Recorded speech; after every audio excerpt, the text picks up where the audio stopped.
اللہ اللہ اللہ لا الہ الا ہو صحرا میں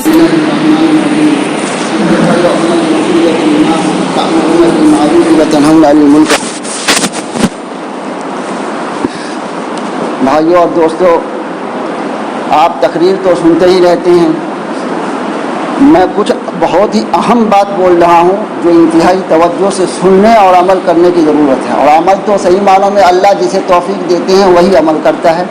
اللہ ہمیں بھی آپ کو بھی عمل کی توفیق عطا فرمائے۔ یہ مہینہ تو محرم کا چل رہا ہے، اس کے بارے میں بعد میں چند باتیں میں بتاؤں گا، لیکن جو بات میں ابھی بول رہا ہوں بہت ہی اہم بات ہے۔ اس آیت کے اندر اللہ فرما رہے ہیں کہ تم بہترین امت ہو، کنتم خیر امت اخرجت للناس تأمرون بالمعروف وتنہون عن المنکر۔ یہ اس امت کا بہتر ہونا کیا وجہ ہے؟ وجہ یہی ہے کہ اللہ کہہ رہے ہیں کہ تم اچھائیوں کا حکم دیتے ہو اور برائیوں سے روکتے ہو۔ ایک ہے آیت کے اندر معروف اور منکر کا لفظ اللہ نے استعمال کیا ہے۔ معروف کسے کہتے ہیں اور منکر کسے کہتے ہیں؟ معروف اسے کہتے ہیں جتنی بھی اچھائیاں ہیں یہ سارے معروف ہیں، معروف کہلاتے ہیں۔ نماز پڑھنا، روزہ رکھنا، حج کرنا، زکوٰۃ دینا، صدقہ دینا، خیر خواہی کرنا، امداد کرنا، مدد کرنا، قرآن پڑھنا، توبہ اور استغفار کرنا، یہ سب معروفات میں داخل ہیں۔ اور منکرات کیا ہے؟ یعنی نماز چھوڑنا، جھوٹ بولنا، غیبت کرنا، حق دبانا، یہ ساری چیزیں، یعنی ہر ایسی چیزوں کو کرنا جسے اللہ نے منع کیا اسے منکرات کہتے ہیں۔ تو آیت کے اندر بتایا کہ کنتم خیر امت اخرجت للناس تأمرون بالمعروف وتنہون عن المنکر۔ تو ایک ہے منکرات، ایک ہے اچھائیوں کا حکم دینا اور برائیوں سے روکنا۔ مثال کے طور پہ کہ ایک آدمی مثلا میں اچھائیوں کا حکم تو دے رہا ہوں اور خود اچھائی کو ہم کر نہیں رہے، یہ بہتر ہے یا وہ بہتر ہے؟ یعنی ایک اچھائی کا حکم دینا، خود نہ کرنا، یہ بہتر ہے یا اچھائی کا حکم دینا اور خود بھی کرنا، یہ بہتر ہے؟ اور برائی سے روکنا، ایک ہے بہت سارے لوگ ایسے ہیں کہ برائی سے روکتے تو ہیں لیکن خود رکتے نہیں ہیں، کیوں؟ اس لیے خدا کی مدد نہیں ہے۔ تو ایک ہے برائی سے روکنا دوسروں کو، اور ایک ہے خود اپنے آپ کو روکنا، پھر دوسروں کو حکم دینا، دوسروں کو منع کرنا، یہ بہتر ہے وہ بہتر ہے؟ تو یہ بہتر ہے کیا؟ اور اللہ خود کہہ رہے ہیں، اللہ یہ کہہ رہے ہیں کہ اتامرون الناس بالبر وتنسون، کہ تم دوسروں کو نیکیوں کا تو حکم دیتے ہو اور وتنسون انفسکم، اور خود نیکی کرنے سے اپنے آپ کو بھلا دیتے ہو۔ یعنی دوسروں کو تو کہتے ہو کہ نیکی کرو اور خود نہیں کرتے ہو، یہ اچھی بات نہیں ہے۔ مطلب کیا ہے اس آیت کا؟ مطلب یہ ہے کہ دوسروں کو جب حکم دیتے ہو تو خود پہلے کرو۔ ایک جگہ کہا گیا یا ایھا الذین آمنوا لم تقولون ما لا تفعلون، اے ایمان والو تم وہ بات کیوں کہتے ہو جو خود نہیں کرتے ہو؟ تو اس آیت کا بھی مطلب یہی ہے کہ وہی بات بولو اور اسی بات کو دوسروں سے کہو جو خود کرو۔ تو میں بتایا کہ منکرات اور معروفات ہے۔ معروفات کیا ہے اور منکرات کیا ہے میں آپ کو بتلا دیا۔ اب جو ہے کہ معروفات کو تو سب جانتے ہیں، اور منکرات جو ہے اس وقت منکرات کے اندر میں بتایا کہ وہ چیزیں جس سے اللہ کا غضب اترتا ہو، یا آخرت خراب ہوتی ہو، یا قبر خراب ہوتی ہو، یا نیکیاں جو ہے کہ تباہ کر دی جاتی ہوں، وہ ساری چیزیں منکرات کے اندر داخل ہیں۔ ایسی چیزیں ہم میں بہت ہی زیادہ عام ہیں، ان میں سے چند باتوں کو میں آپ کے سامنے بیان کر رہا ہوں جسے سننے کی ضرورت ہے، جو ہم میں عام ہے، ہمیں پتہ نہیں چلتا کہ وہ کیا کیا چیزیں ہیں، ہم کیا کر رہے ہیں۔ منکرات کے اندر میں بتایا، معروفات کے اندر کہ نماز پڑھنا، روزہ رکھنا، ہماری نماز کیا، ہمارا روزہ کا، ہمارا حج کیا، ہمارا زکوٰۃ دینا کیا، ہماری سچائی کا کیا؟ ایسے ہم نماز پڑھتے ہیں ایسی جس طرح صحابہ کرام حضور نے پڑھی ہے، یا آج سے 1000 سال پہلے جن لوگوں نے نماز پڑھی ہے ویسی نماز ہماری ہے؟ نہیں، ہمارے اعمال بھی ویسے ہی ہیں۔ ہم مسجد میں ہوتے ہیں، دل کہیں ہوتا ہے، نماز پڑھتے ہیں اور ہمارا دماغ کہیں اور ہوتا ہے، لیکن بہرحال جو کچھ بھی ہم کرتے ہیں یہ اللہ کی توفیق ہی سے ہم کرتے ہیں۔ اگر وہ نہ چاہے تو ہم ایسی بھی نماز نہیں پڑھ سکتے، وہ نہ چاہے تو ہم روزہ نہیں رکھ سکتے، یہ اللہ کی توفیق سے۔ لیکن اس کے ثواب کو باقی رکھنا یہ اس سے مشکل ہے۔ دیکھیں، حصول علم تو آسان ہے لیکن عمل کرنا مشکل ہے، اور عمل بھی کسی نے کر لیا تو اعمال کا ثواب کا باقی رکھنا ان دونوں سے بہت ہی مشکل ہے۔ ہم جو کچھ بھی اعمال کرتے ہیں، عبادات کرتے ہیں، اس کا ثواب، اس کا اجر، اس کا بدلہ ہم باقی نہیں رکھتے، ہم خود اپنے ہاتھوں سے اس کے اجروں کو تباہ کرتے ہیں، مٹاتے ہیں۔ وہ کیا کیا صورتیں ہیں اور کیا کیا شکل ہیں جس سے ہماری عبادات، میں بتایا کہ ہماری عبادات ویسی نہیں ہے جیسے صحابہ کرام کی یا 2000 5000 سال پہلے جن لوگوں نے عبادات کی ہیں، اس طرح کی عبادات ہم نہیں کرتے ہیں، اور جو کچھ بھی کرتے ہیں اس کا ثواب باقی رہنا چاہیے، لیکن باقی ہم ثواب نہیں رکھتے، ہم اپنے ہاتھوں سے اس کے ثواب کو ختم کر دیتے ہیں۔ وہ کیا کیا چیزیں وہ میں آپ کے سامنے تذکرہ کر رہا ہوں، اس سے بچنا ضروری ہے، سن کے اس سے بچنا ضروری ہے، جبھی کیا کر کے عبادات کا ثواب اور اجر باقی رہ سکتا ہے۔ وہ کیا کیا چیزیں ہیں؟ سب سے پہلی چیز میں یہ بھی بتا دوں کہ گناہ کس سے، بدن کے جتنے بھی اعضاء ہیں ان سارے اعضاء کے اندر سب سے زیادہ گناہ کس اعضاء سے ہوتا ہے وہ میں بتاتا ہوں۔ سب سے زیادہ گناہ جو ہوتا ہے، اور گناہ کی ابتدا جو ہے، یعنی گناہ جو کرنا انسان شروع کرتا ہے، وہ سب سے پہلی چیز آنکھ ہے۔ آنکھ سے گناہ کی ابتدا ہوتی ہے۔ مثال کے طور پہ ایک آدمی کہیں سونا کا خزانہ دیکھا، کہیں خزانہ دیکھا تو وہ دیکھا تو اب چوری کرنے کا ارادہ بعد میں کرے گا، ہاتھ سے چوری بعد میں کرے گا، پہلے ارادہ کہاں سے ہو رہا ہے؟ آنکھ سے دیکھنے کے بعد اب ارادہ ہو رہا ہے چوری کرنے کا۔ تو کس سے؟ تو معلوم ہوا کہ گناہ کی ابتدا آنکھ سے ہے، اور جب سزا اللہ کے یہاں جب سزا ملے گی تو اس کی بھی ابتدا آنکھ سے ہے۔ کیا؟ جب اسے کوئی بچہ اگر کوئی چوری کرے یا کوئی حرکت کرے، کوئی آدمی چوری کر لے تو اسے جب پٹائی کریں گے تو سب سے ابتدا آنکھ سے ہے، کہ آدمی کی جب پٹائی ہوتی ہے تو آنکھ سے روتا، آنسو پہلے ٹپکے گا۔ بدن کے اندر درد اور تکلیف ہوگی اس کا پتہ تو نہیں چلے گا، لیکن جب آنسو ٹپکے گا تو آدمی دیکھے گا کہ ہاں یہ رو رہا ہے۔ تو معلوم ہوا کہ سزا کی ابتدا کہاں ہے؟ آنکھ سے، اور گناہ کی ابتدا بھی آنکھ سے۔ لیکن میں آپ کے سامنے بولنا یہ چاہتا ہوں کہ سب سے زیادہ گناہ کس اعضاء سے ہوتا ہے؟ سب سے زیادہ گناہ جو انسان کرتا ہے اور گناہ جو ہوتا ہے وہ زبان اور دل سے ہوتا ہے، جس کا پتہ کسی کو نہیں ہوتا ہے۔ یہ دل، اللہ کہہ رہے ہیں کہ دل سے کیا خیانت کر رہے ہو، اور زبان سے تم کیا کر رہے ہو وہ ہمیں پتہ ہے۔ انسان سب سے زیادہ گناہ دل سے ہوتا ہے اور زبان سے ہوتا ہے، جس کا پتہ ہمیں نہیں چلتا ہے۔ ہاتھ اور پاؤں سے تو گناہ بعد میں کرے گا، کبھی ہو جاتا ہے، لیکن سب سے زیادہ گناہ آنکھ سے، دل سے، زبان سے اس سے ہوتا ہے۔ اب میں بتایا کہ اس سے جو ہے زبان، تو مثال کے طور پہ آدمی بیٹھا ہوا ہے کچھ سے کچھ بولتا رہتا ہے، زبان سے آدمی غیبت کرتا ہے، زبان سے آدمی برائی کرتا ہے، زبان سے آدمی چغلخوری کرتا ہے، زبان سے آدمی کیا ہے جو گالیاں دیتا ہے، دیتا نہیں دیتا، یہ سب زبان ہی سے ہے۔ غیبت کے بارے میں کیا ہے؟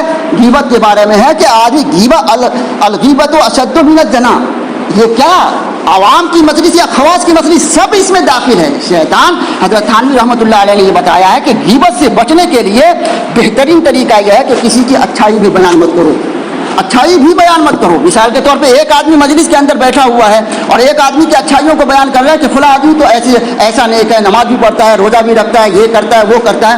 مثال کے طور پہ 99 اچھائیوں کو بیان کیا تو اخیر میں شیطان، کیونکہ انسان کا دشمن ہے، اخیر میں اس کی ایک برائی شیطان لائے گا اور کہے گا کہ دیکھ اس کی تم نے اتنی اچھائیوں کو بیان کیا، ایک برائی اس کے اندر یہ ہے، اس کا نام تم نے لیا۔ اب ایک برائی کا نام لے گا تو وہ 99 اچھائیوں کو جو بیان کیا ہے وہ ساری کی ساری غیبت میں بدل جائے گی۔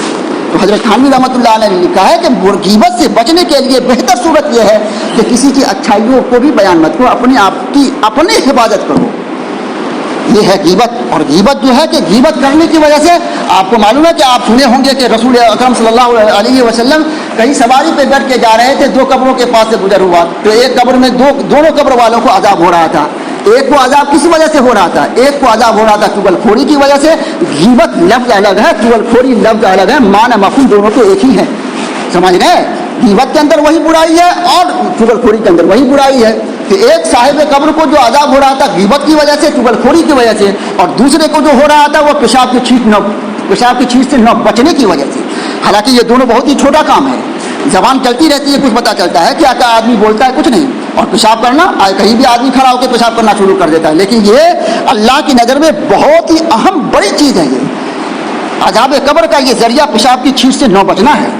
آدمی کسی بھی طرح سے پیشاب کر لیتا ہے، اس لیے استنجا بڑا ہو چھوٹا ہو، ادھر ادھر جو چھینٹ جاتی ہے اس سے بچنا بہت ہی ضروری ہے۔ اگر چھینٹ کہیں لگ جائے کوئی حرج کی بات نہیں، اسے اچھی طرح سے دھل لینا چاہیے۔ بہرحال میں بتایا کہ غیبت جو ہے کہ ایک تو زبان ہے، جب غیبت زبان ہی کے ذریعہ ہے، اس لیے زبان کی حفاظت کرنی چاہیے۔ ہم لوگ کیا ہے، ماحول کیا بنا ہوا ہے، مسجد میں بیٹھے ہیں تو دنیا بھر کی مسجد میں بیٹھنا ایک وہ بھی صورت ہے نیکی کو بڑھا، اور غیبت جو آدمی غیبت کرتا ہے، جس کی غیبت کی جاتی ہے اس کے نام اعمال میں، جو غیبت کر رہا ہے اس کے سارے نام اعمال نیکیاں جو ہے اس کے نام اعمال میں لکھ دی جاتی ہیں جس کی غیبت کی جاتی ہے۔ ایک مرتبہ حضرت ابو حنیفہ رحمۃ اللہ علیہ کے ایک آدمی بہت ہی زیادہ برائی کرتا تھا۔ حضرت کو جب معلوم ہوا تو حضرت نے کیا کیا، صبح میں معلوم ہوا، شام کو جو ہے اچھا کھانا بنا کر کے اس کے گھر میں بھیجا، اچھا کھانا بنا کر کے۔ اس آدمی کو معلوم ہوا تو کہا، حضرت کے پاس آیا اور آنے کے بعد کہا کہ یا اللہ، یا حضرت آپ کی تو میں ہمیشہ برائی کرتا ہوں اور آپ کا میں پکا بڑا دشمن ہوں، اور آپ کو معلوم جب ہوا کہ میں دشمن ہوں تو آپ میرے یہاں اچھا کھانا بنا کر کے بھیجے۔ تو حضرت نے کہا کہ نہیں، میں اس وجہ سے نہیں بھیجا ہوں کہ تم میرا دشمن ہو، میں اس وجہ سے بھیجا ہوں کہ اعمال تو تم کرتے ہو، تم میری برائی کرتے ہو تو برائی جو کرتے ہو تو اعمال تو تم کرتے ہو، اور تمہاری ساری نیکیاں میرے نام اعمال میں لکھی جا رہی ہیں، اس لیے اس خوشی میں نے تمہاری دعوت دی۔ دیکھ لیا آپ نے، تو غیبت جس کی جاتی ہے اس کی ساری نیکیاں تباہ ہو جاتی ہے۔ ایک اس وجہ سے جو ہے، اس لیے زبان کی حفاظت کرنی چاہیے۔ ایک تو یہ ہے، ایک حدیث ہے کہ رسول اکرم صلی اللہ علیہ وسلم کیا فرماتے ہیں کہ میں اپنی امت کے لوگوں میں سے اس آدمی کی جنت میں داخلہ کرانے کی میں ذمہ داری لیتا ہوں جو آدمی زبان اور شرمگاہ کی حفاظت کرے۔ یہ ایک حدیث ہے، ایک حدیث ہے۔ معلوم یہ ہوا، اس حدیث سے پتہ یہ چلتا ہے کہ زبان اور شرمگاہ ہی سے زیادہ گناہ ہوتا ہے۔ ایک حدیث ہے کہ آپ جو ہے کہ معراج کے وقت جو ہے کہ آپ کو جنت اور جہنم کا سیر کرا دیا، تو آپ نے دیکھا کہ جہنم کے اندر زیادہ تر عورتیں ہیں۔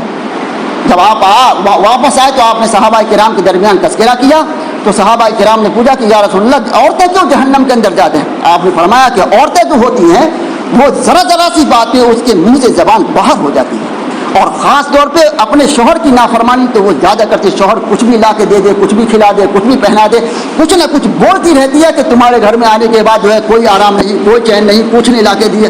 تو مطلب یہ ہے کہ عورتیں زیادہ بولتی ہیں، زیادہ منہ سے زبان باہر رہتی ہیں، اس لیے آپ نے فرمایا کہ جہنم کے اندر میں نے اسی وجہ سے عورتوں کو زیادہ دیکھا، اور جہاں مرد ہو یا عورت، زیادہ تر جہنم کے اندر جو جائیں گے زبان کی وجہ سے جائیں گے۔ اس لیے زبان کی حفاظت کرنی چاہیے۔ ہمارا آپ جو ہے کہ کہیں بھی مسجد میں، ٹھیک ہے مسجد میں بیٹھنا، مسجد میں بیٹھتے مشورہ کرنا کوئی منع نہیں ہے، لیکن خیال رہنا چاہیے کہ دنیا کی بات نہ ہونی چاہیے۔ مسجد کے اندر دنیا کی بات کرنے سے نیکی تباہ کر دی جاتی ہے۔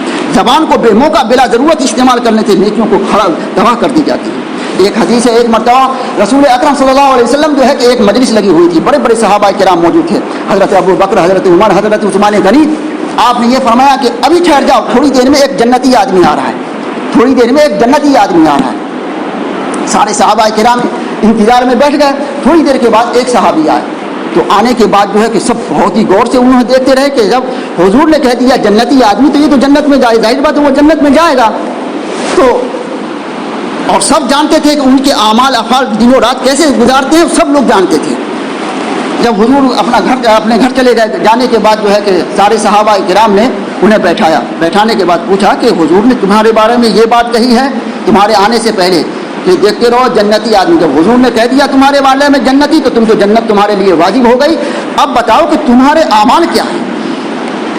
کوئی نہ کوئی خاص عمل تو ہوگا جس کی وجہ سے حضور نے یہ بات کہی ہے۔ تو صحابی نے یہ کہا کہ ہمارے پاس خاص اعمال کیا رہیں گے، جیسے تم ہو ویسے میں ہوں، لیکن دو باتیں مجھ میں پائی جاتی ہیں جو تم میں نہیں ہیں۔ وہ دو باتیں کیا ہے؟ ایک بات تو یہ ہے کہ میرے منہ کے اندر زبان ہے، میں کوئی بھی بات بولتا ہوں، کوئی بھی کام کرتا ہوں، اور اس کام سے متعلق مجھے بات کرنا ضروری ہوتا ہے تو میں پہلے سوچتا ہوں، غور کرتا ہوں کہ آیا جو میں بات کر رہا ہوں اس بات کرنے کا دنیا اور آخرت میں فائدہ ہے یا نہیں۔ اگر فائدہ ہے تو میں بات کرتا ہوں، ورنہ منہ کو بند رکھتا ہوں، اور فائدہ نظر نہیں آتا ہے مجھے تو میں زبان کو بند رکھتا ہوں، اور فائدہ ہے تو میں پھر بات کرتا ہوں۔ اس صحابی نے کہا ایک وجہ تو یہ ہے، دوسری وجہ یہ ہے، وہ صحابی کہہ رہے کہ جب سے میں حضور کے اوپر ایمان لایا ہوں اور اسلام میں داخل ہوا ان دنوں سے لے کے آج تک میں کبھی بھی کسی کی غیبت نہیں کی اور نہ غیبت سنی ہے۔ یہ دونوں باتیں مجھ میں پائی جاتی ہیں جو تم میں نہیں۔ معلوم یہ ہوا کہ غیبت بھی زبان سے آدمی کرتا ہے، غیبت زبانی سے تو تعلق ہے یہ دونوں چیزوں کا۔ بھائی کوئی کام کیا کہہ رہے ہیں کہ کوئی میں بات کرنے سے پہلے غور کرتا ہوں، فائدہ ہے تو میں بات زبان کھولتا ہوں ورنہ زبان نہیں۔ تو معلوم یہ ہوا کہ زبان کی حفاظت کی طرف آپ نے اشارہ فرمایا، زبان کی حفاظت ضروری ہے۔ ایک صحابی نے، ابھی میں زبان سے متعلق بول رہا ہوں، آپ ذرا غور سے سنیے، تھوڑی دیر وقت زیادہ نہیں لوں گا میں۔ ایک صحابی نے حضور سے یہ کہا کہ یا رسول اللہ آپ مجھے جو ہے کہ کوئی ایسی نصیحت کیجیے کہ جس کی وجہ سے میری مغفرت ہو جائے اللہ کے یہاں۔ آپ نے فرمایا کہ وہ نصیحت یہ ہے کہ تم بلا ضرورت اپنا گھر کو لازم پکڑو،